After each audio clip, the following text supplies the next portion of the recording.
Comienza el cuarto de atrás.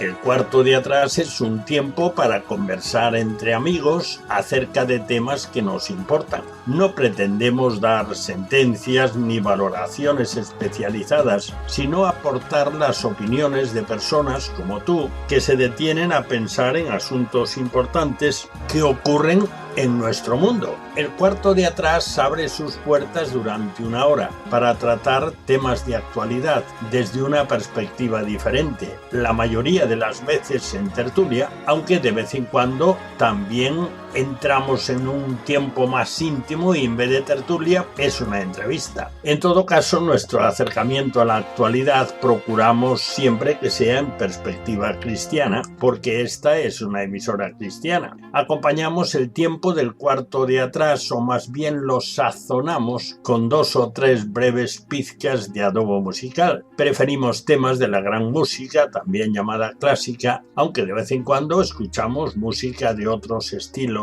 y épocas, pero música que agrada escuchar, que motiva, que estimula, ya lo verás. En nuestra tertulia no tratamos de política ni de deportes, porque ya se abordan extensamente en el resto de las tertulias e informativos de todo tipo. Tampoco lo hacemos sobre la vida social de los famosos, aunque citemos a alguna persona tratando de un tema o de una noticia.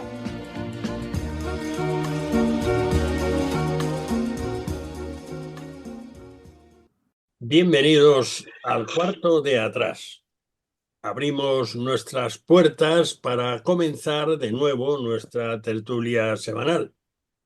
Hoy vamos a charlar acerca de un tema que yo creo que es más necesario que nunca, sobre todo en este momento en el cual hay un ambiente muy negativo, por lo menos en toda Europa. El tema yo lo he titulado, no sabía darle un título muy específico, Transmitir a Dios. Y arrancamos con algunas ideas de un artículo de Protestante Digital que lleva como título «Es poco coherente querer enseñar a nuestros hijos a tener una relación personal con Dios si no la ven en nosotros». Pero bueno, antes de empezar con el tema, tenemos un par de cosas o tres. La primera, presentarte a nuestros tertulianos. Nuestra mesa está rodeada por los siguientes. Aunque tenemos 2 bajas importantes, tenemos presentes más importantes. Así que arranca Camilo Esperón, que nos acompaña. Este año hemos celebrado en primeros de septiembre, hemos celebrado los 30 años del cuarto de atrás ininterrumpidos cada semana. Y Camilo los ha vivido. Bienvenido, Camilo. Muy bien, buenas noches, bien hallado. Tenemos también con nosotros a Flor Sánchez, nuestra profe profesional y profe de cabecera nuestra, y de vez en cuando echamos mano de su formación específica. Bienvenida, Flor. Muchas gracias, buenas noches a todos. Tenemos también con nosotros a Moncho Lagos, que también tiene ya una trayectoria larga en el cuarto de atrás y más larga en su trabajo sanitario. Así que bienvenido, Moncho. Pues muy buenas noches a todos.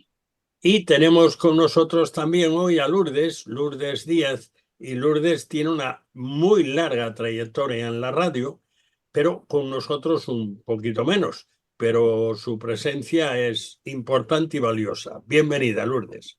Gracias, gracias. Y ya sabéis que todos los que están escuchando el cuarto de atrás, que antes de empezar a hablar de lo que sea, pues sazonamos nuestra tertulia para que tenga un toque de sabor musical, con 3 piezas de buena música a las que llamamos pizcas de adobo musical. Siempre escogemos piezas breves porque si no se comen el programa. Así que hoy hemos escogido 3 fragmentos porque me han gustado mucho la pieza completa, pero es muy larga. 3 fragmentos de sonatas de Beethoven interpretadas por Glenn Gould. Glenn Gould fue un pianista canadiense excepcional, considerado el mejor pianista del siglo XX, que es mucho. Y dicen de él que tenía 3 cualidades que hacían que sobresaliese sobre los demás. Tenía una memoria portentosa. Leía una pieza y ya se la sabía. Eso requiere unas cualidades extraordinarias. Tenía una concentración extrema, o sea que a lo que estaba 100%. Y además, una cualidad muy valiosa en los músicos, oído absoluto. Y decía él que podía escuchar cerebralmente.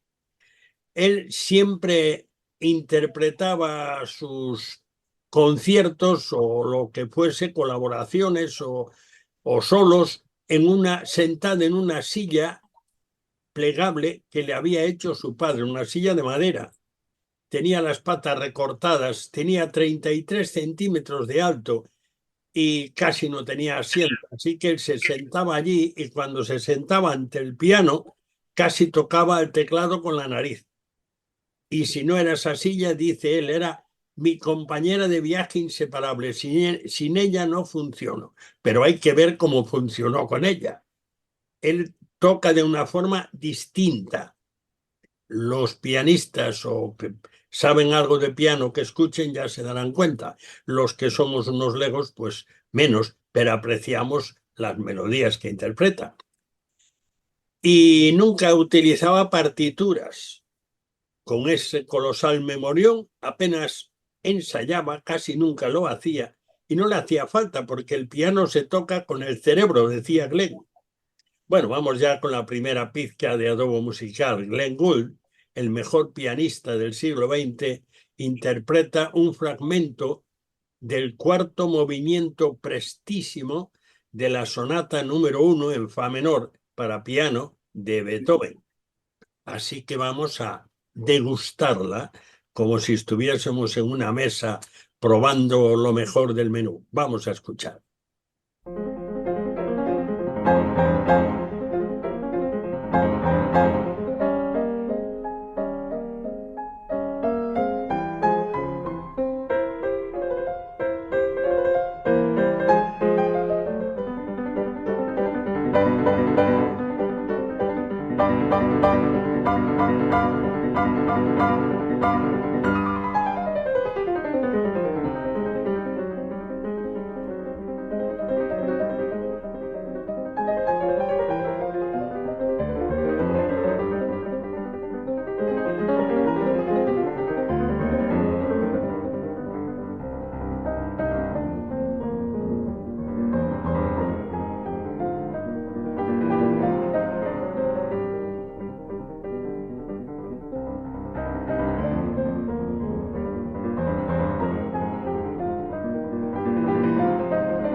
Bien, pues después de saborear esta pizca de adobo musical interpretada por Glenn Gould, vamos ya con el tema para nuestra tertulia del cuarto de atrás de hoy.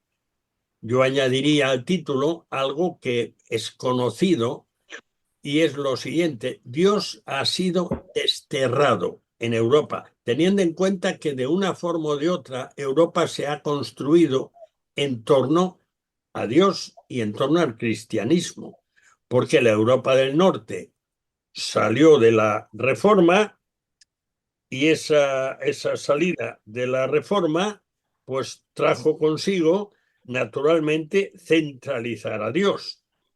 Y por otra parte, la Europa del Sur se construyó en torno a la Iglesia Católica y eso supone que también la Biblia era central.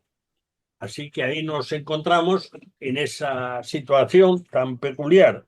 A lo mejor me estáis escuchando hacer unas cosas raras y es que me acabo de enterar que tengo el teléfono sin batería y acabo de desenchufarlo. Bueno, ahora sí, ahora ya estamos en el sitio. Estas cosas del directo que pasan a veces.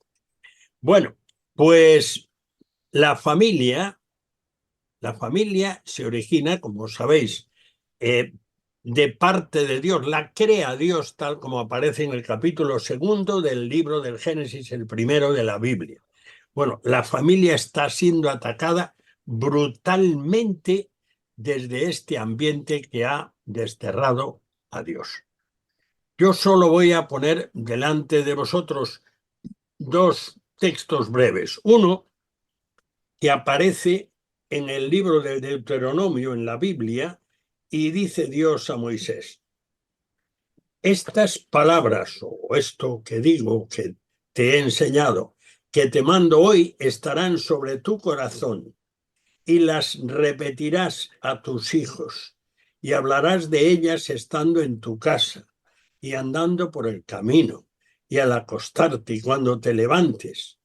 Y he recogido una frase que me ha parecido que entraba en el tema que queremos tratar, transmitir a Dios a las siguientes generaciones, y es la siguiente: los padres son los modelos de los hijos. Si queremos enseñar a nuestros hijos a tener una relación personal con Dios, deben verla en nosotros. Por eso la Biblia debe estar muy presente.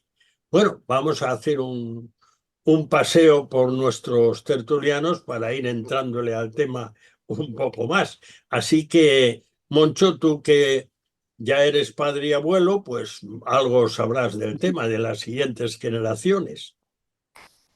Hombre, por supuesto, es fundamental e imprescindible que nuestro ejemplo respalde lo que decimos.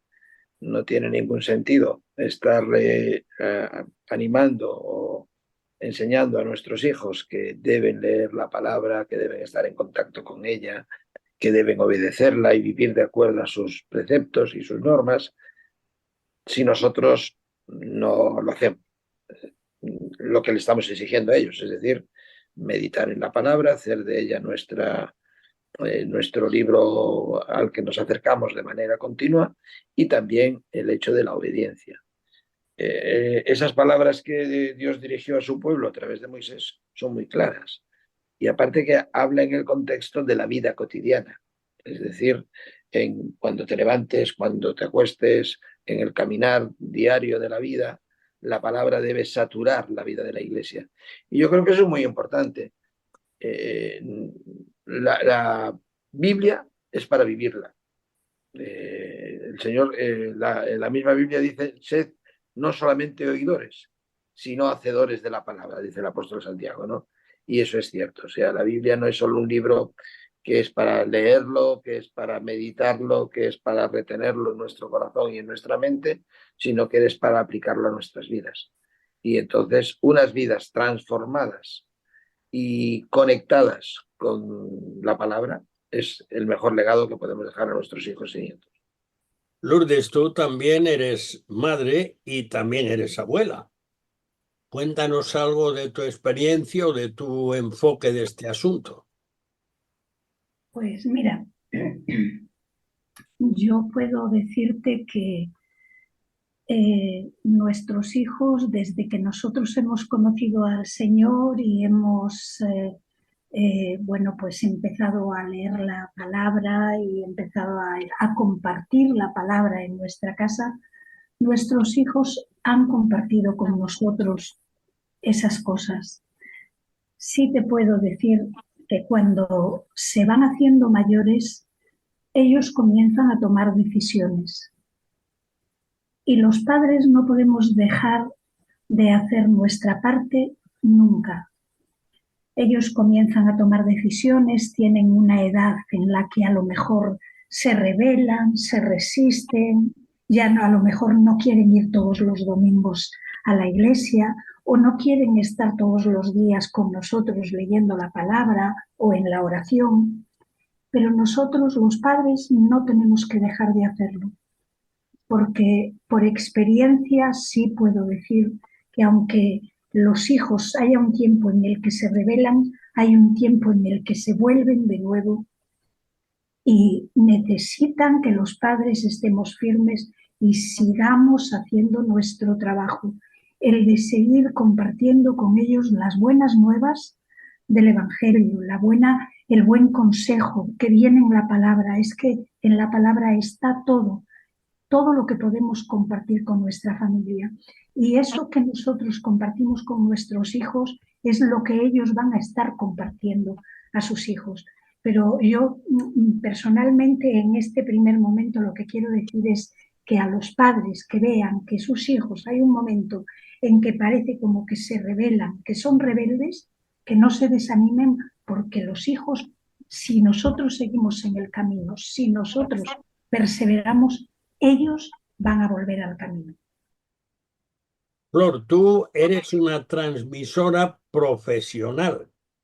Tú no eres madre, pero resulta que eres multimadre, porque tienes a tu cuidado, pues, niños y adolescentes a los que tú transmites por tu trabajo como profesora de religión evangélica, transmites a Dios. ¿Cómo es para ti este asunto? Bueno, pues con respecto a ese que es mi trabajo también, lo considero de gran responsabilidad hacia ellos, pero también gran responsabilidad donde Dios me ha puesto, porque pienso que para que las personas conozcan acerca de Dios, las palabras están bien, pero el ejemplo es mucho mejor. Y encima yo estoy trabajando con niños y sabemos que los niños escogen sus modelos para seguir los pasos de esos modelos, ¿no? Y entonces dentro de eso es importantísimo, e incluso estuve viendo algo acerca de este tema, ¿no? De cómo los niños aprendían a través de la imitación, de la observación, sobre todo en los primeros estadios de su vida, ¿no? Y que hay algunos factores que favorecen que hagan eso, como son que tú seas un modelo que tenga autoridad, y cuando digo autoridad es que seas capaz de establecer un entorno seguro para los niños, un entorno de tranquilidad, donde ellos se puedan sentir cómodos. También es importante fijaros en la similitud entre el que observa y el modelo. A veces, cuantos más parecidas sean las características personales entre el observador y el modelo, más fácilmente se potencia el aprendizaje, porque al fin y al cabo, el modelo, que nosotros, bueno, tenemos el modelo perfecto, que es Jesús, ¿no? Pero el modelo a seguir, las acciones que hace ese modelo requieren un aprendizaje que se hace, pues, en los primeros estadios de la vida de un niño por imitación, ¿no? Tenemos ejemplos por ejemplo, busqué algún texto bíblico porque me pareció interesante que conectáramos esto pues bueno, ya empezamos con la palabra de Dios, ¿no? Me encontré en Corintios, 1 Corintios 11, 1, una frase de Pablo que dice: sean imitadores de mí, ¿no? Sean imitadores de mí. O sea, hagan ustedes lo que yo hago, ¿no? Entonces, creo que es interesante que en este texto que pusiste, que coge las palabras de Dios, ponlas en los dinteles de tu casa, cuéntaselas a tus hijos, márcalas a fuego, ¿no? Porque al final es lo que estás haciendo, ¿no? La parte del ejemplo, de ser modelo, es tan importante como eso. Si los niños ven que en casa se lee la Biblia desde muy pequeñitos y esos modelos para ellos son buenos y son referentes, lo seguirán. Dicen Proverbios, enseña al joven, al niño su camino al principio, instruye al niño y no se apartarán siendo viejo, ¿no? Entonces me parece algo fundamental el tema de los modelos a los que están expuestos los niños, y creo que además que en esta sociedad tal y como está, nos hace muchísima falta. Tener buenos modelos que además sean modelos que siguen la Biblia, personas que siguen la Biblia. Bueno, nos queda otro abuelo. Camilo, danos tu parecer en este asunto. Después entraremos en cosas específicas. Bueno, pues aquí presente el abuelete luego entonces, ¿no? Yo creo que casi todo está dicho ya por mis colegas contertulios, ¿no? En relación con lo que ha dicho Flor, estoy muy de acuerdo con ella. Habló de los primeros estadios de la vida del chico. Creo que son los más importantes en la vida de un ser humano, ¿no? Si los papás saben empaparles de Biblia, darles cariño, darles amor, sobre todo que vean el ejemplo cristiano en ellos y que se empapen de la palabra, con la sabiduría que hay que darle a los niños, ¿no? Yo pienso que eso es muy importante. Y después, como dice Lourdes, viene una época que es complicada, que es difícil, pero si esa base está bien cimentada, esa segunda fase que es la época de rebeldía, el chico cuando es muy pequeño, sus papás son lo máximo. Mi papá es majísimo, es lo mejor del mundo. Cuando llega a una edad que dicen, bueno, mis compañeros de colegio igual son más majos que mi padre, ¿no? Puede llegar eso a pasar, ¿no? Pero si los papás siguen dando ejemplo y siguen por todos los medios que ellos puedan, con sabiduría, sobre todo con sabiduría, aplicando la palabra, yo creo que a la larga puede dar fruto. Evidentemente, quien va a dar el triunfo final a la vida de ese ser humano es nuestro Señor, ¿no? Lo más importante es la oración, la súplica por nuestros hijos, y eso es lo fundamental, y lo demás es secundario, ¿no? Pero tienes que hacerlo, ¿no?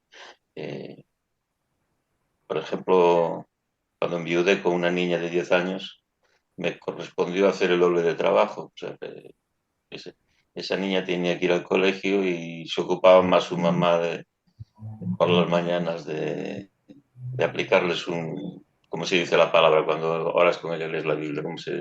Bueno, ese devocional, digamos, para niños, pues te sacrificabas y al final acabó dando sus frutos y los méritos evidentemente son del Señor, porque todos los papás, nos guste o no, somos imperfectos y nuestros hijos verán nuestras imperfecciones siempre, pero si ven en nosotros, en los padres, que el amor por el Señor, el tratar de ser justos en las cosas de la vida, eso lo valoran mucho más de lo que nosotros pensamos, ¿no? Pero digo, la preeminencia, los méritos son de nuestro Señor, porque al final Dios no tiene nietos, ¿no? Como dicen muchas veces por ahí los cristianos, ¿no? Al final tiene que hacer la obra el Señor, pero nosotros tenemos que poner nuestra parte. Y empezando, creo que lo más importante es la oración, y más en estos tiempos que corren. Muy bien, pues vamos entonces con otro aspecto que es muy, muy, muy del presente. Yo he seleccionado algunas frases de ese artículo que os pasé. Creer unas cosas que son muy actuales y requieren un comentario. Dice una de estas frases: ahora, es decir, en este momento, en este tiempo, los hijos de todas las edades se acercan al conocimiento de todo tipo a través de Internet y de las redes sociales, que a fin de cuentas es Internet, y son bombardeados por toda clase de ideologías en este momento, de manera especial, como sabéis muy bien, de la ideología de género. Entonces, ¿cómo enfrentar este tema? Por cierto, yo me acordé de Moncho hoy cuando leí, ahora que, bueno, pues yo quisiera que Moncho interviniese en este tema, pero yo me he enterado hoy, o ayer, leí una declaración de alguien del gobierno que hablaba que ya va siendo hora de hacer una lista de los objetores, porque, en fin, todo el mundo tiene derecho a su libertad, que eso no supone nada, pero Moncho, ¿cómo ves tú este tema de cómo enfrentar las ideologías que los bombardean y que quizá pasan más horas en contacto con ellas que con nosotros? ¿Cómo se puede intervenir ahí?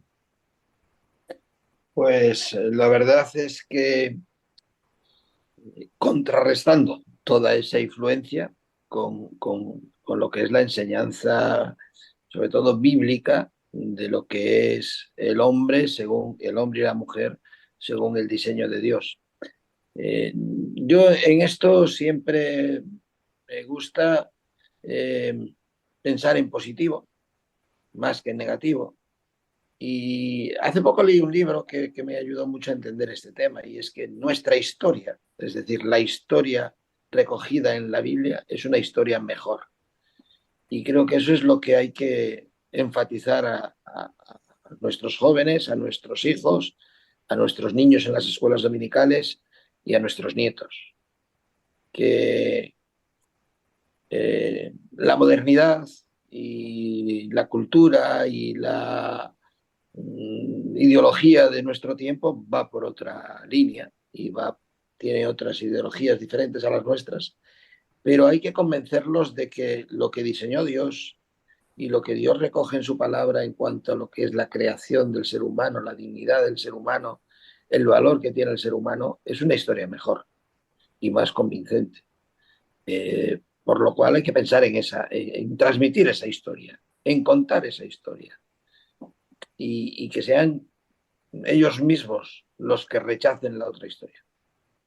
No sé si he sido muy sencillo, pero para mí es básico eso y fundamental.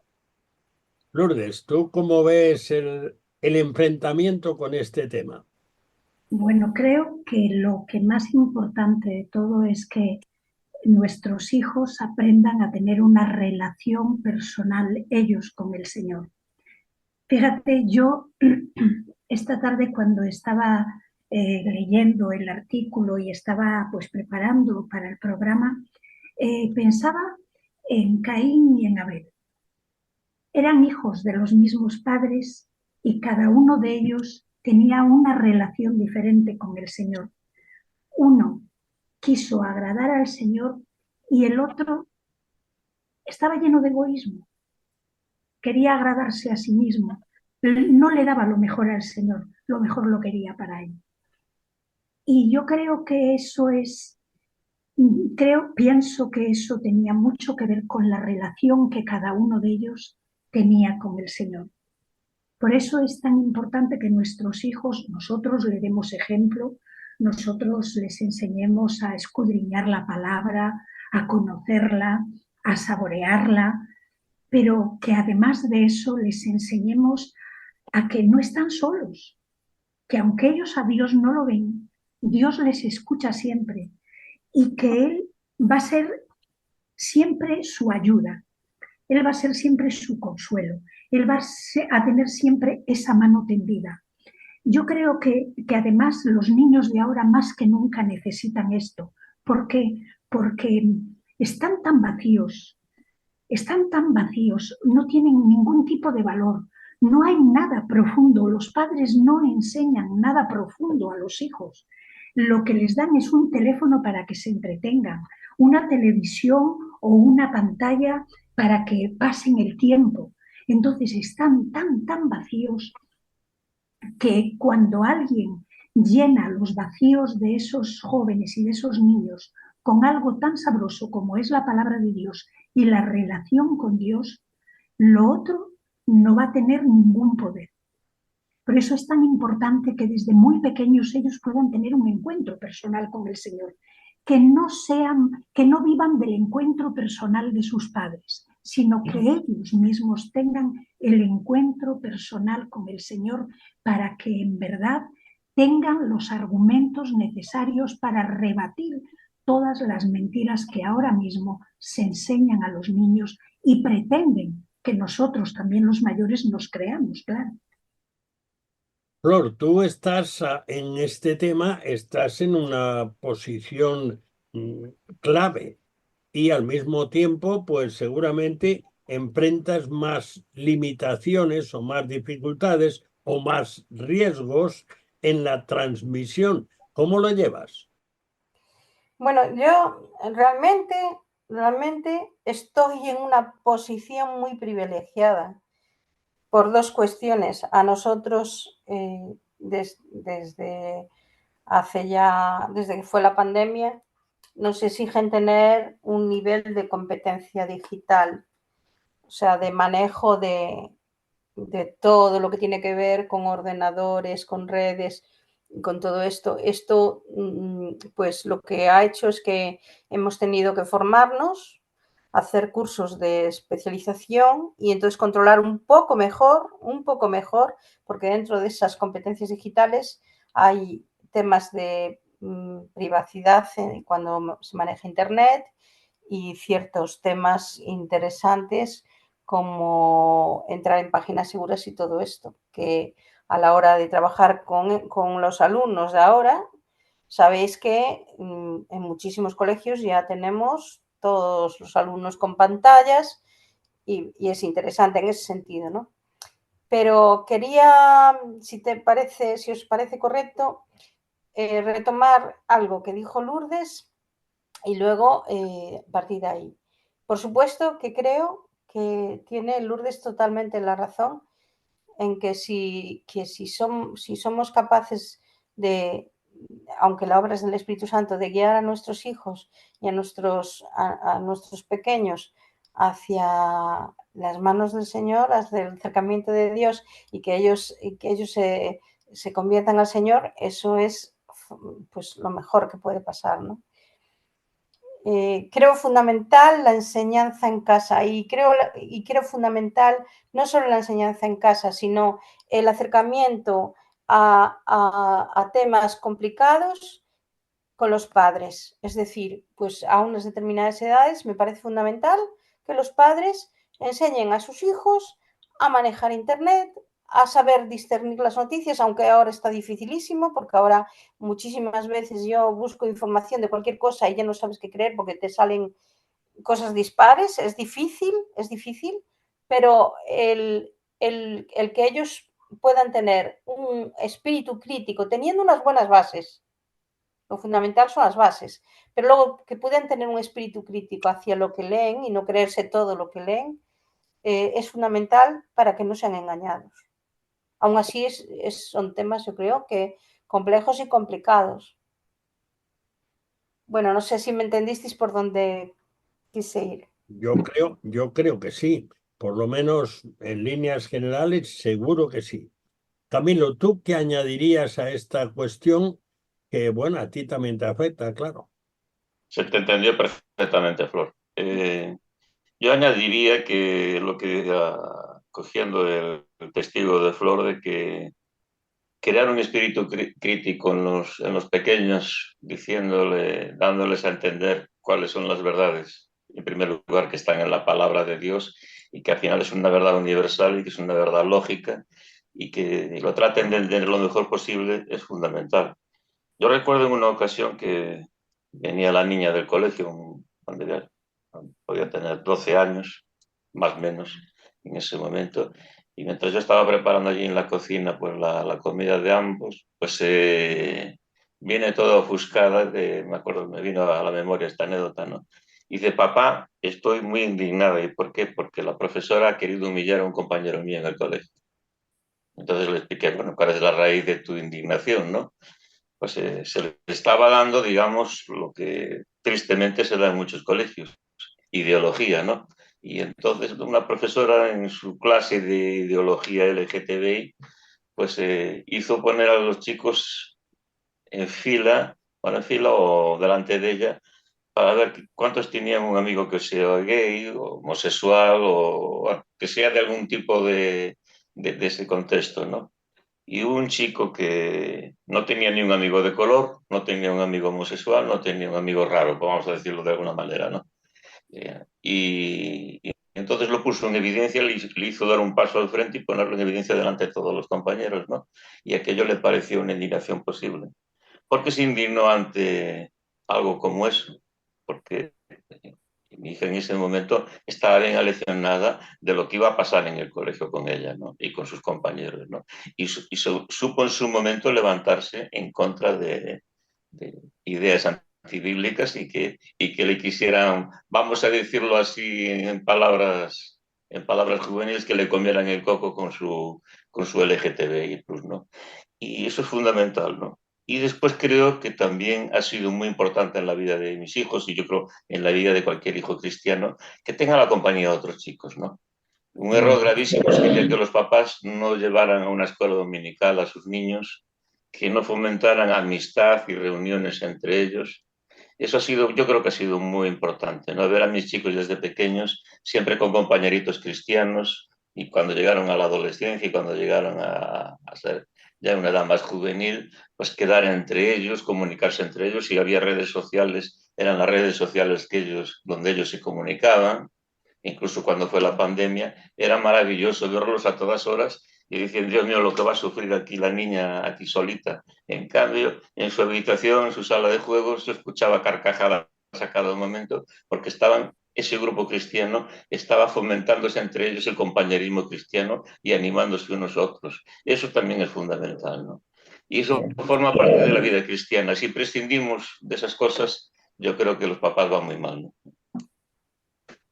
Sí, pero a veces hay circunstancias en la vida que limitan eso. Y yo he vivido una de esas. Por cuestiones de trabajo, he vivido una de esas. Efectivamente, yo creo que tienes mucha razón en fomentar la relación con iguales en el ámbito cristiano, porque digamos que la influencia se potencia, pero si no lo tienen, pues la influencia es, digamos, desgastada por los que tienen alrededor, que son igual compañeros y todo, pero que no son compañeros de su mismo sentir. Y Hombre, vivir en una burbuja no es nada bueno. Como decía Ernest Hemingway, no somos una isla, ¿no? La compañía cristiana o la comunión cristiana, por decirlo de una forma más bíblica, es fundamental en todo esto, ¿no? muy bien, pues vamos a darnos el gustazo de hacer un alto y vamos a escuchar otra pieza de mm, joyas, nuestras joyas musicales, otro trocito de a dúo musical, y vamos a escuchar de nuevo a este coloso del piano, Glenn Gould, interpretando un fragmento del primer movimiento Allegro vivace de la sonata número 2 en la mayor para piano de Beethoven. Así que le escuchamos.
estoy revisando las notas que hice previamente y en esas notas hay una que es muy interesante. Dice, nos faltan puntos de referencia, habla en general, naturalmente, a nivel científico y mediático que hagan valer nuestras razones, se sobreentiende, ante las nuevas generaciones. Así que también necesitamos enriquecernos con otros puntos de vista, porque si no conocemos otros puntos de vista, va a ser difícil dialogar y comprender a otros. Bueno, esto, digamos que contrapesado con el conocimiento de la escritura, pero yo creo que es un tema interesante. Así que, Moncho, ¿tú cómo lo ves? ¿Necesitamos estudiar las bases científicas del no, en esta cuestión especialmente, o sencillamente la escritura es de sobra? ¿Tú cómo lo ves? Tú que eres medio científico, pues estás a medio paso del asunto. Vamos a ver, aquí se ha puesto ya mucho énfasis en lo que es el conocimiento de la escritura y para mí eso es fundamental, es decir, estar bien arraigados y bien cimentados en lo que es el conocimiento bíblico va a ser algo que nos va a ayudar a, digamos, enfrentar todas estas presiones que estamos enfrentando, ¿no? Pero no cabe duda que también lo que es el conocimiento de toda esta ideología que está avanzando en nuestra sociedad y saber analizarla desde el punto de vista sociológico, desde el punto de vista de las ciencias sociales, me parece importante también, ¿no? Yo creo que se están haciendo bastantes aportaciones en el campo de la apologética, sobre todo pues, movimientos como en España, Pontea, por ejemplo, están trabajando mucho con los jóvenes en darle bases para la defensa de su fe y también para enfrentarse a todos estos movimientos de ideología moderna desde desde la palabra de Dios y desde la base bíblica. Y yo creo que eso es por donde hay que también avanzar. Ujú. Lourdes, ¿tú cómo ves el asunto? Hombre, pues es que más o menos No es te, lo no mismo. te oigo, no, te escucho, pero no te oigo. Pues no sé, Ahora un poco mejor, ahora un poco mejor. ahora No, bastante mejor. que decía yo que la verdad es que es lo único que los padres, la única herramienta que los padres tenemos es eso, enseñarles a nuestros hijos la palabra, enseñarles a tener una relación con el Señor, que busquen al Señor, y segundo y tercero, que además de eso se rodeen de amigos que sean como ellos, que los hay, porque muchas veces hay jóvenes que están en institutos donde no hay chicos que son cristianos y no tienen muchos amigos, pero si tienen esos compañeros en las iglesias, si pueden relacionarse con ellos y entre ellos tener esos temas de conversación, porque también es bueno, es que no es bueno que vivan en otro mundo, en otra historia, que no sepan de estas cosas, no, como nos hacían a nosotros muchas veces. A mí había temas de los que mis padres no me hablaron nunca, ¿sabes? Y quizás por ello fue mucho peor, no fue mejor, fue peor. Y entonces yo creo que eso es importante, que los jóvenes conozcan lo que está sucediendo y que además con otros jóvenes que aman al Señor, que conocen la palabra, que tienen esos valores, que puedan hablar entre ellos de estas cosas y sentir que no están solos, que hay muchos jóvenes que piensan como ellos y que están dispuestos a dar la batalla, que no están dispuestos a conformarse con aquellas cosas que les quieren enseñar en los institutos, en los colegios o en diferentes áreas. Y yo creo que eso es muy importante, que nuestros hijos piensen por sí mismos, que maduren, que sean maduros. Ujú. Flor, tú que estás en el ámbito de la enseñanza, ¿cómo ves la cuestión de complementar el conocimiento bíblico, que a última hora las bases están ahí todas, pero complementarlo con qué es lo que se dice, en qué se basan y las buenas bases. Algo que Moncho mencionaba antes, el mejor relato. ¿Tú cómo lo ves? Bueno, pues yo veo que no podemos estar en una urna de cristal. Al contrario, creo que saber y conocer cuáles son esas filosofías nos harán tener en una posición mejor para poder enfrentarlas. Obviamente, miren, me estaba acordando ahora de cuando Satanás aparece en la Biblia y utiliza la palabra de Dios, ¿no? Modificándola, ¿no? O sea, utiliza media verdad para engañar. Entonces, yo creo que hay que estar al día de cuáles son las corrientes ideológicas, de lo que está sucediendo, de lo que está pasando. No quiere decir que nos mezclemos con ellas, pero quiere decir que sepamos lo que hay, porque de esa forma se podrá uno enfrentar mejor y utilizar los conocimientos bíblicos mejor para enfrentarse a eso. No se puede opinar de lo que no se conoce. Yo muchas veces le digo, cuando hablo con personas en mi ámbito, porque claro, en mi ámbito de trabajo, pues obviamente es la enseñanza religiosa evangélica y hablas mucho de Dios y de la Biblia, ¿no? Cuando hablo con las personas, lo que muchas veces les digo es que habléis con desconocimiento, porque no conocéis la Biblia, ni os habéis molestado en leerla. Entonces eso sería como yo opinar de un libro que nunca he leído. Sí, pero Entonces me parece Flor, fundamental. tú que además de ser profe, eres bióloga, también hay un desconocimiento profundo de los fundamentos de la biología y También, no se están descubriendo ni se están enfrentando esas cosas desde una perspectiva científica básica, no de una científica avanzada. porque si te fijas, Daniel, la sociedad de ahora pretende que las personas nos quedemos con las superficialidades. Nos quedamos todo por encima, todos opinamos de todo, somos maestros todos de todo. Entonces, ¿qué pasa? Pues que no se profundiza en nada.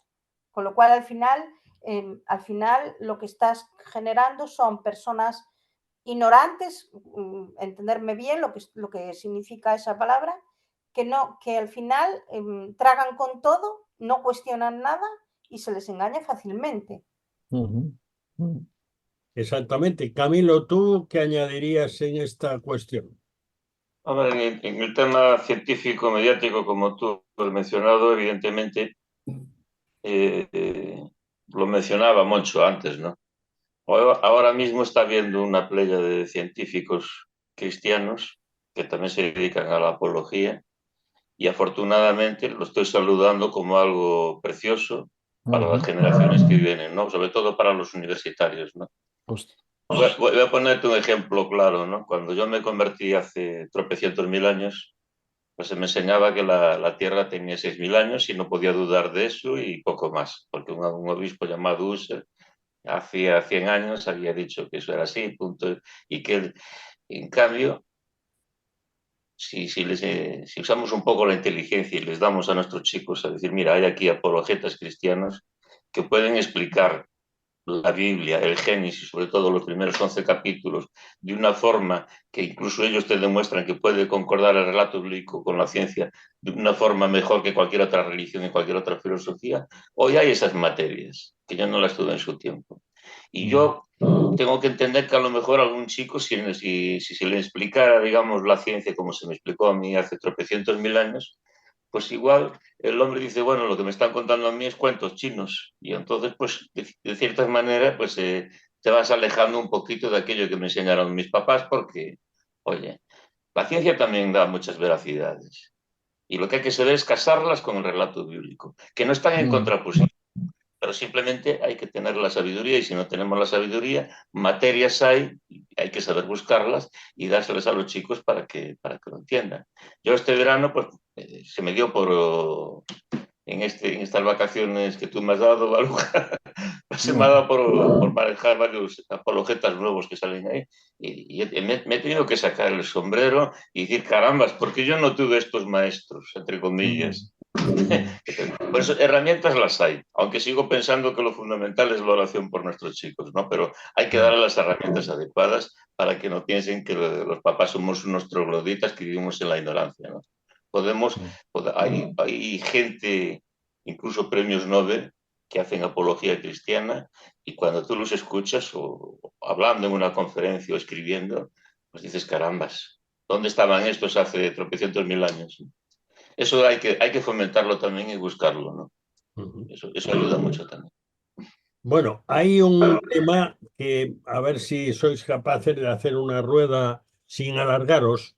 Hay un tema que, a la luz de todo esto y cerrando, es vital. Un fragmento de ese artículo dice: si no llenamos la mente y el corazón de nuestros hijos con la palabra de Dios, alguien se encargará de enseñarles otra cosa. Ellos tienen gran curiosidad por conocer y entender. La mejor fuente son los padres. Ahora yo os suelto la pregunta, porque estoy totalmente de acuerdo con esto, pero os suelto la pregunta. ¿Cómo? Porque esa es la clave del asunto. ¿Cómo? Porque hay veces en que esa transmisión se hace de una manera que es como hacerles bocadillos de piedras. Moncho, ¿tú cómo ves ese tema? ¿Cómo? ¿Cómo transmitir? Sí, llenarles y que tengan respuesta para todo lo que le digan en relación con la escritura, digamos, con los fundamentos de todo. Pero ¿cómo hacerlo para que no sean piedras que no son capaces de digerir? Hombre, yo creo que hay dos ámbitos importantes para trabajar esto en la formación de nuestros jóvenes. El primero es la familia y que la familia haga la labor de, digamos, saturar de la palabra desde la infancia a los niños. Yo estaba pensando en un texto conocido de todos, de Colosenses 3, la palabra de Cristo habita en abundancia en vosotros. Y eso hay que trabajarlo desde la infancia y desde la familia. Pero luego la iglesia tiene que trabajar mucho con sus jóvenes también en esta labor. Bueno, a la misma medida de brevedad de Moncho, Lourdes. Bueno, es que estoy de acuerdo totalmente con Moncho. No tengo mucho más que añadir. Sí es importante tener en cuenta lo que acabas de decir. Si nosotros no llenamos a los hijos con buenos argumentos, otros van a venir a llenarlos con sus argumentos y después es más difícil. Cuando ya tienen cosas aprendidas, es más difícil que las desaprendan. Por eso tenemos ese privilegio desde pequeñitos estar enseñándoles y tienen los profesores en la escuela dominical, tienen ese privilegio también de estar llenando el corazón de los niños con esos argumentos. Y fíjate que una cosa que me parece además maravillosa en la palabra son los proverbios. Enseñar a nuestros hijos a vivir con los proverbios, con el libro de proverbios, es muy importante también porque el libro de proverbios es un libro de sabiduría, pero es un libro de vivir, es vivir la palabra cada día y te da unas herramientas preciosas. Y este es un libro que deberían de aprender a manejar también desde pequeños, de una manera fácil, pero aprenderlo y a vivir con él. Lo siento, pero no podemos completar la rueda porque el tiempo ya se nos ha ido. Yo quería que fueran breves, pero a veces no se puede. Tenemos que cerrar la puerta y la puerta del cuarto de atrás, aunque creo que ha sido realmente productivo e interesante este tiempo y espero que haga pensar, que es nuestra finalidad. Muchas gracias a Camilo, a Flor, a Moncho, a Lourdes. Y antes de cerrar, tenemos el compromiso de la tercera pizca de adobo musical. El inimitable pianista canadiense Glenn Gould interpreta para nosotros el fragmento del cuarto movimiento rondó gracioso de la sonata número 2 en la mayor para piano de Beethoven. Escuchémosle.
Bueno, como una hora no da más que para 60 minutos, terminamos. Damos gracias a Dios por permitirnos salir al aire una vez más. El Cuarto de Atrás cierra de nuevo sus puertas hasta la próxima semana, si Dios quiere. Muchas gracias por acompañarnos en este rincón familiar al que tienes acceso libre. Te esperamos el próximo día a la misma hora y en esta misma emisora. No nos faltes. Dios te bendiga. Te habló Daniel Baruja.